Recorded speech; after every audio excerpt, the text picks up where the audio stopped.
Hello and welcome. This talk is titled How to Get Your Hands on a Real Working BCI. This talk has four parts. First is an introduction. Next, I'll talk about how you can learn and practice online. Third, I'll talk about using a BCI. And fourth, how you can buy a BCI. Starting with the introduction. Why should you listen to me about BCIs? There really seem to be a lot of videos and other material out there from a wide range of people, especially in the last few years. Well, first, I've been active in BCIs for over 25 years. I have edited over a dozen BCI books. I've authored well over 100 peer-reviewed publications, and I presented some statistics there. I'm a founding member of the BCI Society and a founding editor of the BCI Journal. I've been called the Encyclopedia of BCIs by Jonathan Walpaugh. And in addition to him, you can ask other BCI experts about me. I'm happy to stand on my reputation within the field. One reason you might not want to listen to me is that I'm not an expert with videos, art, music, publicity, or much else. I'm pretty much a one-trick show. I know a lot about BCIs, but as this talk and slideshow indicate, I'm not necessarily so good at other things. I also have 5 disclaimers. First, this talk only presents my views and my attitude, so other people may disagree with what I'm saying or the way that I present it, and that's their loss. Second, BCI definitions and other details are available in my other talks and papers. I just have a couple slides coming up in the introduction to overview those.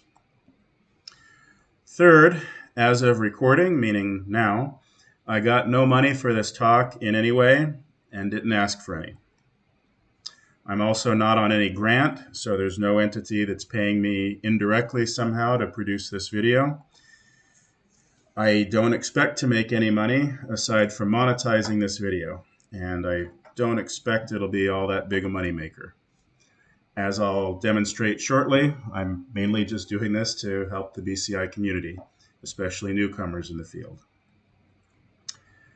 What this talk is not about, BCIs in general, specific devices or manufacturers, advanced topics, medical applications, invasive systems, profit for people, companies, groups, or other entities, things that are not BCIs, and finally, sorry to disappoint, it's not about free BCIs. I will address that topic briefly, but if you're hoping for some insider tip or special code or whatever about how you can get a free BCI, you should stop watching. The main goal of this talk is to help people who want to use BCIs, such as students, teachers, makers, dreamers, and a nice catch-all category, which is anyone else. Yes, that's you. One thing to consider before you move further with this are what are your goals? Why are you doing this? Why do you want to work with the BCI? Maybe you want to learn how they work. You want to learn about underlying disciplines such as neuroscience, programming, engineering, medicine, many other examples. Or you want to learn whether you like BCIs. You want to learn whether this is something you want to work with more. Maybe you just want to have fun. I certainly have in my career with BCIs. You might want to make money from BCIs. And if so, I recommend our recent paper, Schalk et al. 2024 in Nature Reviews Bioengineering, where we talk about this and the attendant challenges in more detail. You also might want to work with the BCI because it's required for a class that you're taking. More and more classes require hands-on work with BCIs nowadays. You might also be interested for other elements of your career. Maybe you want to work with BCIs in some capacity. And last but certainly not least, because you want to help people. Many of us in the field are cursed with altruism, and despite being reminded over and over again, we don't seem quite able to free ourselves from that. If you are such a person, hey, there's a lot you can do with BCIs to help people. Finally, you might be interested in bolstering your reputation. You want to become known as someone who works with BCIs, knows about BCIs, and so on. That's an entirely understandable reason, of course. But remember that you matter most in all of this in your interaction with BCIs. So consider these factors for yourself. Time and effort. How much time and effort are you willing to put into learning BCIs? What do you already know? What's your background? What do you want to build? Where do you want to go with BCIs? What do you like doing? What would be your role on a BCI team?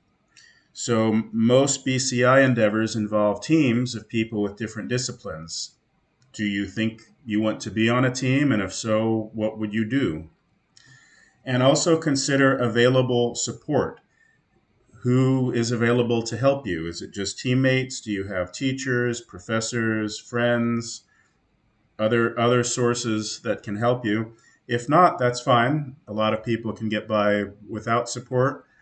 And as I'll show in the next few slides, there have been a lot of options that have become available of late.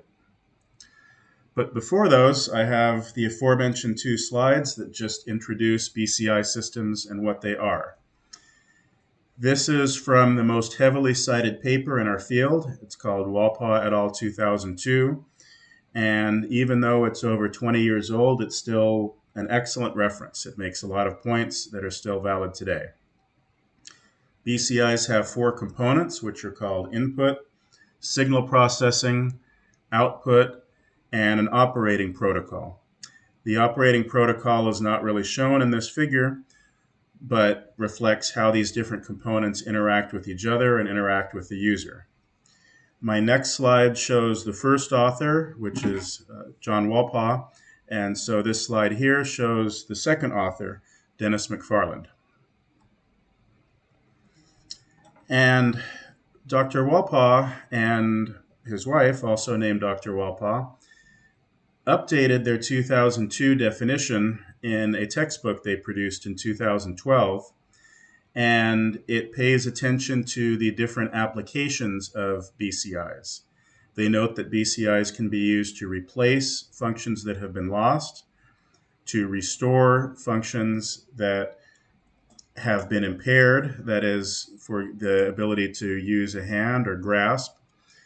They can enhance ongoing interaction with something like a car or another environment. And then the last two haven't really come to fruition yet. One is that they can supplement other manual controls. So for example, you could use a BCI to control a third hand. And the reason this isn't so prominent yet is that using such a BCI entails a lot of distraction, and you wouldn't be able to use your other two hands very well if you were controlling a third hand.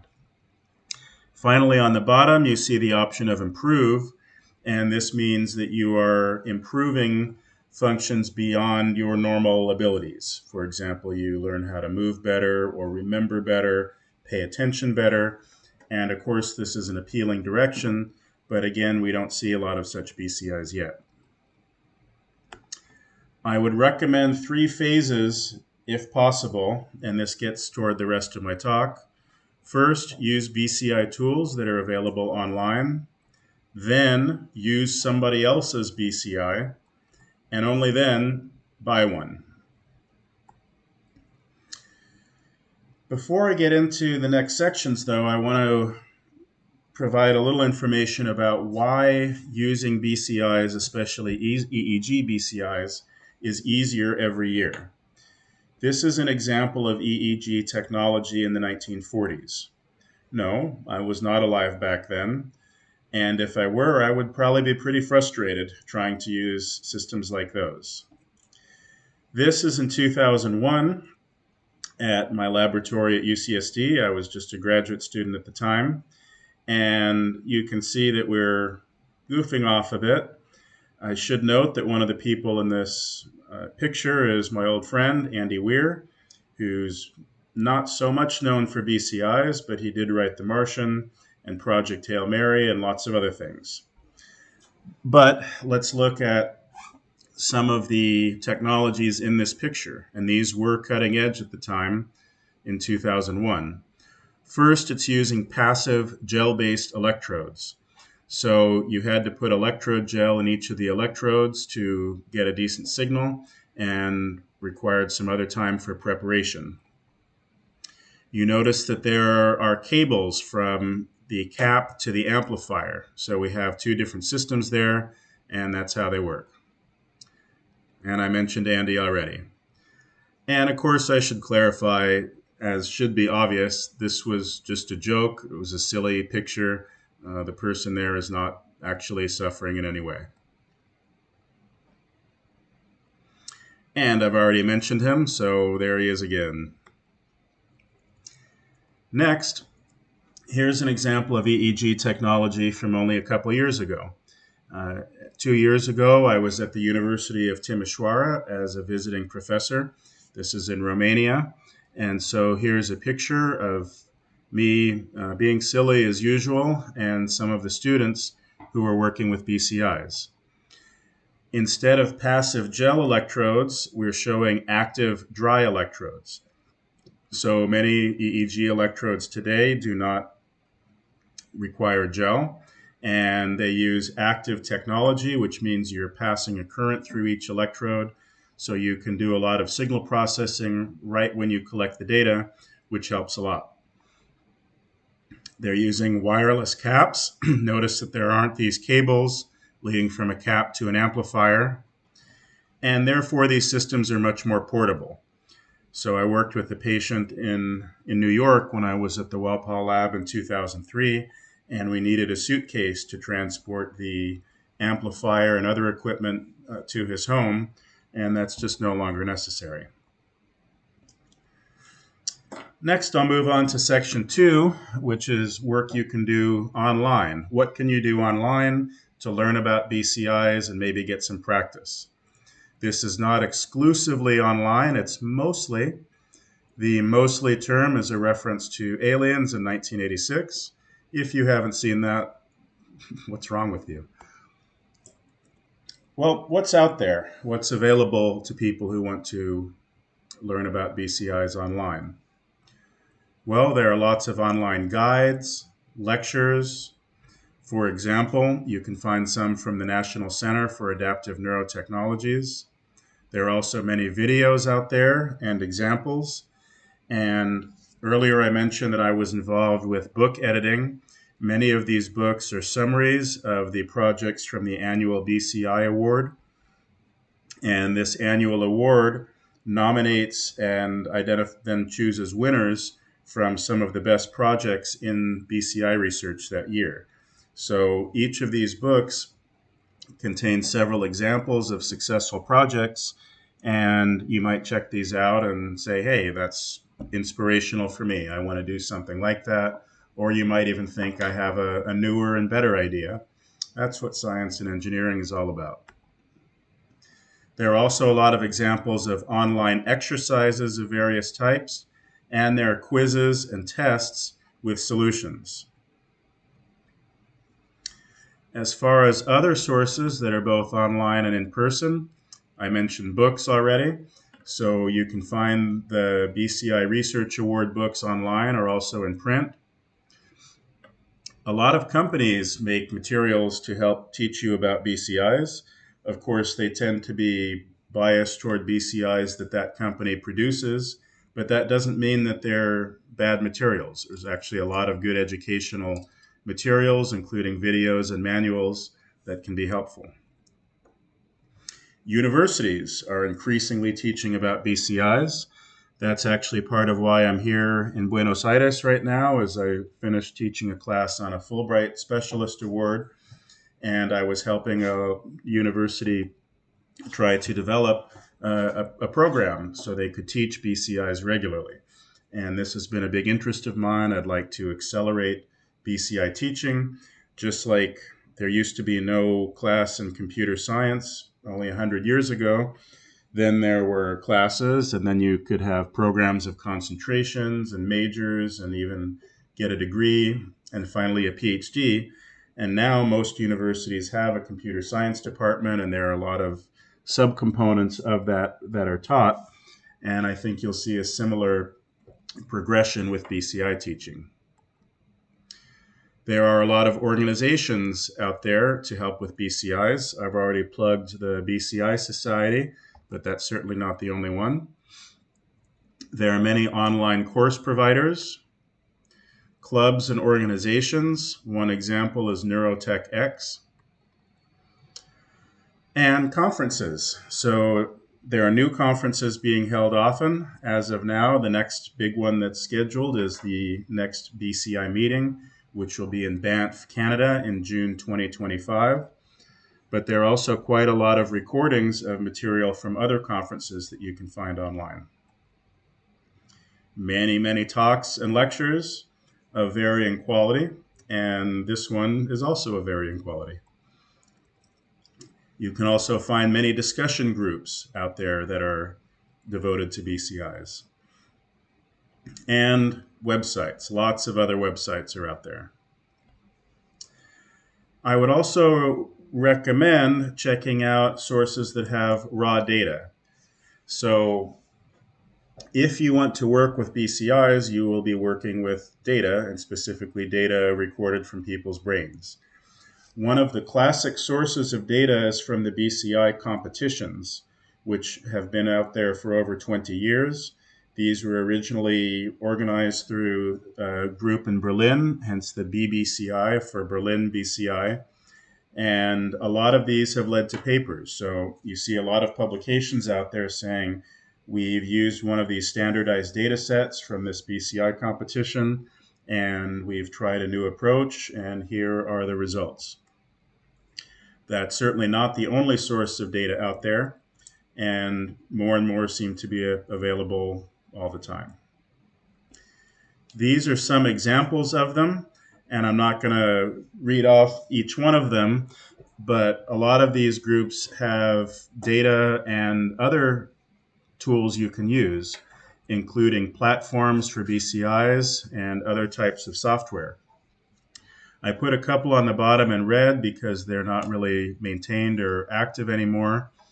And one category to highlight are the examples developed from companies. So I don't want to go into this. I want to avoid making it seem like I'm plugging specific companies' platforms or software. But of course, if you buy a BCI from a certain company, they will typically provide a platform and other software for using their tools. You can also find software online to practice using these different components, including data viewers, stimulus presentation tools, time locking, and external inputs as per hybrid BCIs. Hybrid BCIs were first publicized in my paper with Gert Furtscheller and colleagues in 2010, and I mentioned them in my 2003 PhD thesis as combined BCIs, but I'm not claiming to be the first person with this concept. There are prior references to the idea of hybrid BCIs. You can also go online and practice signal processing. So you can find software online to practice with all of these components of signal processing and more. And remember that the whole reason I'm presenting this section of activities you can do online is to help you get a sense for what you like to do, what aspects of BCIs interest you, whether you want to move forward before you proceed with using a BCI or buying one.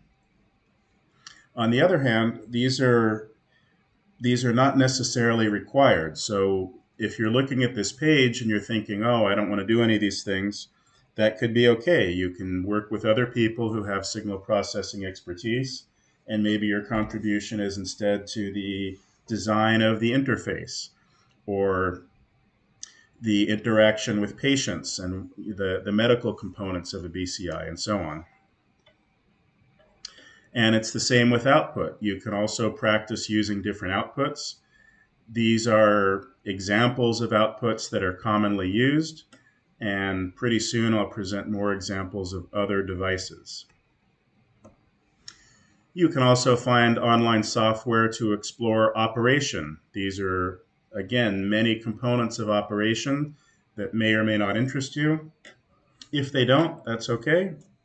It may be okay at least. If you can find a teammate or someone who wants to work with you, you can focus on what you like to do, and they can focus on what they like to do and presumably have experience doing. And then the application. There are a lot of different applications. I said a couple slides ago I would have other examples of devices that you can control, and here they are. The top two are in green because these are kind of the two oldest, most classic applications for BCIs. So if you look back 20 years or so, you see that this is pretty much what the field was focused on, devices for spelling or cursor control. And often the reason for the cursor control was to spell. But since then, there have been a lot of other applications out there. This is not a complete list. And now I'm on to the third section, which is how to use a BCI. Well, there might be options through a university. More specifically, you might have imaging devices at a research lab at a university or laboratories devoted to training. And these are a couple pictures relating to UCSD. I got my start with a university internship, so I went to work as an undergrad. I worked at an EEG lab, and at the time there was pretty much no awareness of BCI. There were very few papers about it, but now it's a lot easier. You could just go work as an intern at a BCI lab. You might join a student club. I've already mentioned Neurotech X, and there's their logo. And universities have friendly experts. Experts are not always friendly. They may be busy with other things. And the fact that they're not particularly friendly to you at one time doesn't necessarily mean they're bad people, nor should it dissuade you from your BCI work. As far as non-university options, well, makerspaces may have them. Right now, not so much. Other clubs or organizations that are not affiliated with any university. Company internships, so just like you could work at a university lab as an intern, you might work as an intern for companies. I know a lot of companies do have student interns. There are conferences, and you notice on the bottom I've added another mention of the 11th International BCI meeting coming up in Canada. And these are a few logos of organizations that may be relevant and helpful. They also have a lot of workshops. And again, there may be friendly experts outside of universities as well. Another option is you could use a BCI through a BCI hackathon. I've been involved with a lot of these. I'm a big fan of BCI hackathons, and so I'll get to that next. You might have heard of a conventional hackathon for software. And this means usually you get a team of people who have maybe 24 hours or 48 hours to accomplish a certain goal involving software. There are other types of hackathons, and a BCI hackathon, as you might have guessed, entails using a BCI for 24 hours. Your goal is usually to make a new type of BCI, and in these hackathons, the organizers will provide BCIs for you. So usually these are not for individuals. You have to form a team, but the teams will each get a BCI or maybe more than one and can practice using it. These are some examples of organizations that have hosted hackathons and in some cases still do. And if you're interested in these, just check them out online. Here we have a slide full of pictures from different hackathons, and I don't want to spend too much time on these, but there are a couple examples that highlight some key elements of hackathons. First, they tend to be fun. Second, you notice that there are often awards that are given. So many hackathons end with a jury that decides which projects and which teams win. They might be different categories like most original BCI and so on. And you notice on the right side there's a picture of someone sleeping. This is understandable because if you have 24 hours of intense work, people are prone to sleep. Also, if you're wearing a cap, it might be good for if you're working on a sleep related or dream related BCI of some kind. Another reason for the selection of pictures is that these BCI hackathons can vary considerably in their overall size. So sometimes you have more than 100 people at them, sometimes a lot less. I also wanted to include a couple pictures of hackathons for kids. So, as you might have guessed, we don't typically expect kids to work on a BCI for 24 hours, nor are they doing a lot of hardcore engineering. But there have been BCIs for kids in which they design new types of caps. So, here's an example on the left. You can see someone who developed a frog BCI cap. And this is, in fact, a working BCI. It has electrodes, and there is a light on the front that can be turned on or off. This is not a design element that I would have thought about. In the other picture, you can see that there's a girl holding an electrode cap with beads on it. And so these hackathons typically, like I said, just take a few hours, and people can have fun making new types of BCIs, and perhaps will then go on to other types of BCI interaction.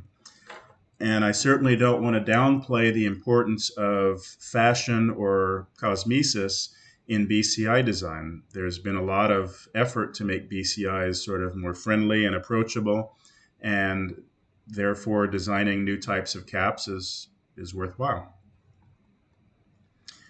On to the fourth section, which is about buying a BCI. One piece of advice is you should read other guides. Consider the qualifications. I mentioned before with respect to videos and other material online, you can find a lot of material from people who claim to be experts. A lot of us in the field are quite leery of this. This is certainly not just my opinion, but there's a lot out there from people who, frankly, are not qualified to talk about BCIs and shouldn't be making videos. None of us have met them or seen anything that they've done aside from videos. And so here are some ways to assess whether these are worthwhile. One is, of course, education.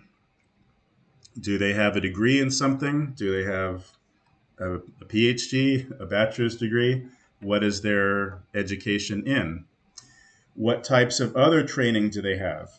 So I don't at all mean to say that people without degrees are necessarily unqualified to talk about BCIs.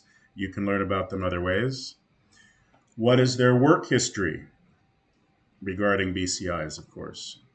What about reputation? This can be somewhat harder to suss out, but do you know of other people in the field who have mentioned them?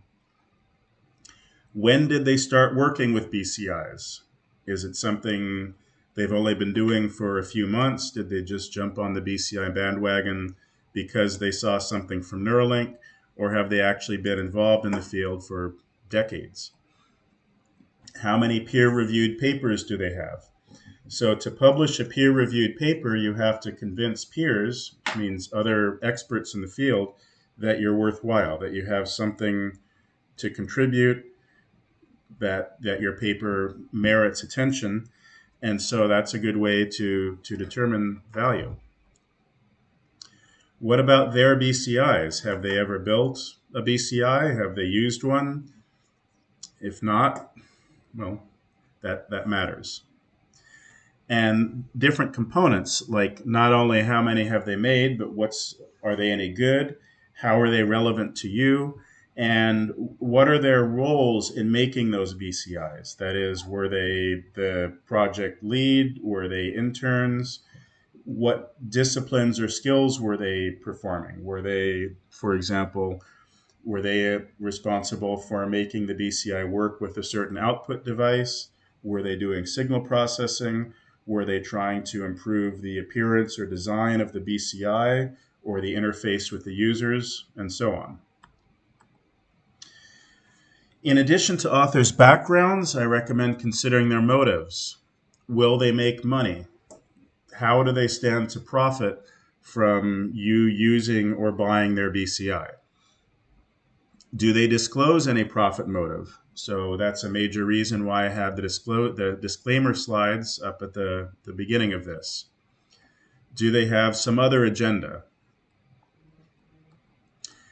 Also, you should consider costs, not just for the BCI system itself, but other input devices that you may use, output devices, software licenses, and access to raw data. So sometimes if you purchase a BCI system, you have to pay more to access your raw data. So check on that. Consider also different features that they have. So BCI systems can vary in terms of the imaging approach that is used, such as EEG or functional near infrared. I said earlier I wasn't going to talk about invasive BCIs here because, of course, these are not really practical for casual home development. If you are doing that, you shouldn't be. How many channels do they have? What quality data do they produce? What software do they provide, including training? What about compatibility with other tools you may use? Mountings, that is, how do you actually mount this on the body? Is it a cap? Is it a headband? And so on. What about flexibility? What could they do? Is the BCI only able to spell, for example, or move a cursor?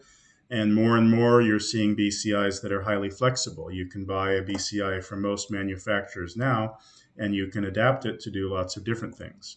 But this depends on the type of BCI. So, of course, a BCI that is developed specifically for stroke rehabilitation is probably not made to be all that flexible, whereas a system designed for hackers or makers or for university education probably will be flexible. And then what kind of support is available? If you need help, will the company help you? Where can you go? A lot of companies do emphasize support options. What about users? What do other users think of this BCI that you might be considering purchasing? So, peer-reviewed papers. Do they have publications that use these BCIs? What about other papers and articles? So even if the paper is not peer-reviewed, if you see various works that say we used this particular system and look at our successful result, that would tend to speak rather well about that BCI system. There are lots of reviews out there. You might look for 5-star reviews, and well, you guys generally know how to look up reviews. If you get low reviews, probably not good. What's the reputation of the manufacturer? What can you find out from discussion forums? And who else has bought or used that BCI? Maybe you actually know a person or another group that has worked with that BCI. Check with them. Well, I have to get to this part because it always comes up. Do you want a free BCI? So do I. Don't get your hopes up. So I've seen a lot of people ask, and it's pretty rare. As one example, Christoph Guger, who has a company called Guger Technologies, gets asked for these discounts quite a lot, or even free systems.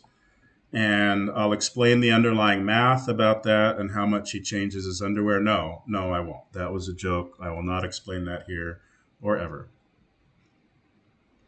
So there is Christoph Guger. That is not a picture of head-mounted underwear. That is actually a picture of one of his systems.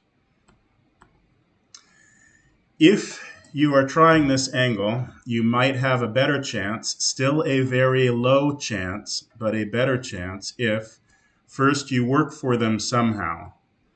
You're with a local university. You just borrow the system. So if you want to just use a system and try it out, that's a lot more appealing than saying that you want to keep their system forever. You have an idea for a project or paper with that company. So if there's some benefit to that company, they might be more likely to let you use and perhaps even keep one of their systems. Similarly, if you can get the company publicity, companies are for profit entities. They want to sell more systems. Maybe you can help them with that. And if there's some other benefit to them. So that would be one area of advice is don't just say, give me a free system, such as for the reasons I'll present shortly. Instead, try to consider what the company wants, how you can help them. So this is what won't work. First, complaining that the company is rich or the CEO is rich or whatever doesn't work. Trust me, I've seen it lots of times. Or saying that you're poor, same thing. I'm not saying that it's untrue. I'm not even saying that these are bad justifications, but I don't know any examples where they've worked where people have been sympathetic to those points. Another one is, oh, they have lots of systems, so they can just give me one. Doesn't work.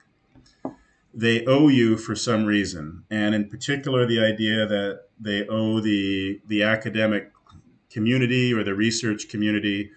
Same thing, they hear that all the time. Also, although I can't give out details, I know that a lot of these entities do contribute to charities and other altruistic uses of BCIs. So just because they won't give you or your university a free BCI doesn't mean that they never do that. It just means that they won't give you one. Also, pointing out that you're really smart, that's great. If you're really smart, figure out a way to buy a BCI. To my knowledge, this has never worked. I've seen such efforts. Um, I'm cute, at least in my own mind, and I don't. Well, I have got free BCIs, but not primarily for that reason. And another one I've seen, unfortunately, is getting mad at them. Getting mad at companies or people within the companies is just not going to work. I have adapted this from a sign in the San Diego Zoo where instead of the animals, don't annoy and other things, the CEOs. It doesn't work and may make you less able to work with that company or other things in the future. And also in the buy section, I have a few warnings. First, beware bullshit BCIs. Remember that disclaimer where I said this talk only represents my attitude? I just used a bad word. I used a bad word online. Bad me. On the bottom right, we have an example of one entity that is authorized and empowered to create bullshit. So if you are a bull, that's part of your life. That's nature. But if you are a BCI developer, you should not make bullshit. Consider a few warnings here. First, are they overpromising? Is the company saying if you buy or use our BCI, you'll be able to do things that just sound too good to be true? They probably are. Consider their expertise, the system that they're selling, what device certifications it has. Is it certified by the FDA or CE or other entities? Are they overpromising with respect to the application? Maybe the BCI is great for spelling, but it's not a good system to help you recover movement or think and spell or other types of goals. What about the learning time? How long will it take you to learn to use the BCI? Are they saying you can pick it up out of the box and you'll be an expert? Well, that's suspicious. And what about their training tools? So if you do plan on putting in some time to learn it, do they have exercises? Do they sell any kind of teaching kits? Do they recommend any online, and so on? And also, are they overpromising support? I mentioned this earlier as an important consideration. What happens if you need questions? What happens if something goes wrong? Also consider, does it work as promised? One of the most notorious problems in the land of bullshit BCIs is selling a system that doesn't actually record brain activity. So that is, the system will record activity and it looks perhaps like brain activity in that it produces squiggly lines and there's a sensor on your head. And if you're new to the field, you may very well think that it is recording brain activity, but it's not. It's instead recording activity from your eyes or facial muscles or other sources. And this doesn't at all mean that these are bad systems or that they're not good for learning or other goals. It just means that they're not BCIs. A BCI is widely defined as something that reads activity directly from the brain. So if you read activity indirectly, well, that opens up a wide range of systems. Consider also what they aren't telling you. So are they not mentioning certain things that the BCI can't do? And if so, does that raise alarm bells? Do any experts endorse this system? People who don't work for that company. For example, I presented earlier one way to check, which is through peer-reviewed papers. If you see a paper and the methods section says we use this type of BCI, that implies that the experts who reviewed the paper thought this was a reasonable system. And another big consideration is whether any of the information from the company website or elsewhere specifically mentions their product and application. And this is an area where I see a lot of chicanery. People will say something like, well, it's been proven that you can use a neurofeedback system to help you relax. Well, does it say specifically that your BCI from your company will help you for this application, which is relaxation? Or is it saying, yes, this is generally possible, but it doesn't necessarily show that they can do it with their tools? And so this is a quote that I made up, but unfortunately, I see a lot of that, especially with respect to neurofeedback. So I'd like to end by saying thank you and thinking thank you as well. These are a few examples of other sources and my email address. And if you have any questions, please contact me. As I mentioned earlier, a lot of us are pretty busy and I may not be able to respond, but no matter what, I do thank you for listening. I would also like to thank hosts for previous versions of this lecture.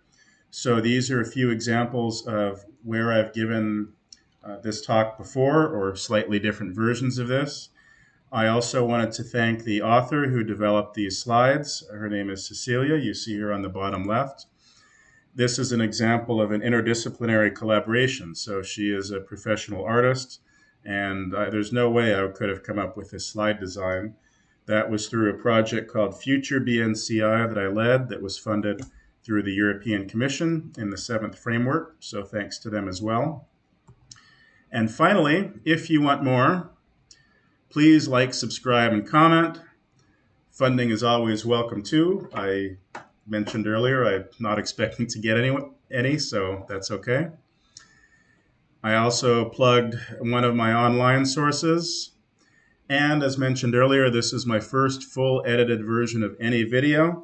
So apologies for various indicators that I'm still new to it. I still do not consider myself good at this, and by now you probably agree. But nonetheless, thanks again for listening.